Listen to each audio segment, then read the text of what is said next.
भोकरदन तालुक्यातील शेतकऱ्याच्या हक्काच्या कामासाठी आज शेतकरी पुत्र नारायण लोखंडे आणि विकास जाधव हे तहसील कार्यालयासमोर उपोषणाला बसले आहेत। तालुक्यातील सिंचन विहिरी, गायगोटा, वृक्ष लागवड यासारखी शेतकऱ्याच्या जिव्हाळ्याची कामे मंजूर होऊन आजपर्यंत प्रत्यक्षात सुरू का झाली नाही, हा प्रश्न त्यांनी उपस्थित केला आहे। मनरेगा योजनेअंतर्गत शेतकऱ्यांना मिळणाऱ्या रोजगाराच्या संधी जाणीवपूर्वक हिरावून घेतल्या जातात। मास्टर झिरो करून शेतकऱ्यांना कामापासून दूर ठेवणाऱ्या अधिकाऱ्यांना शेतकऱ्यांची वेदना कधी कळणार, असा संतप्त सवाल आज भोकरदन मध्ये विचारला जातो। याच अन्यायकारक व्यवस्थेविरोधात कोणताही राजकीय स्वार्थ न ठेवता कडकड्यात थंडीत नारायण लोखंडे आणि विकास जाधव उपोषणाला बसलेत। खरं तर ही अत्यंत लाजिरवाणी बाब आहे की जे काम शेतकऱ्याचे मूलभूत अधिकार, ज्यासाठी कोणाच्या खिशातून काही द्यायचे नाही, त्या हक्कासाठी शेतकऱ्यांना रस्त्यावर उतरून लढा द्यावा लागतोय। यावरून आज शेतकऱ्यांची परिस्थिती किती वाईट आहे हे स्पष्टपणे दिसून येते। हे उपोषण कोणत्याही वैयक्तिक स्वार्थासाठी नसून संपूर्ण शेतकरी समाजाच्या मागण्या पूर्ण व्हाव्यात यासाठी।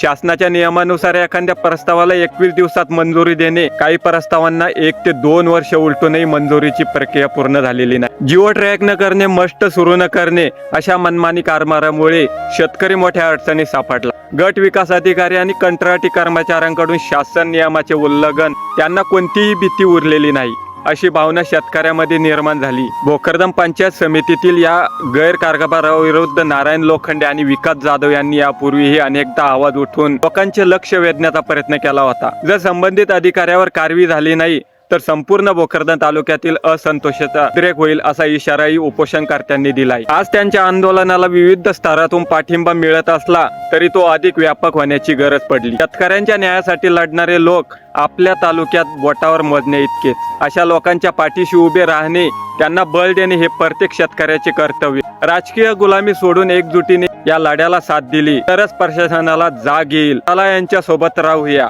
जय जवान, जय किसान।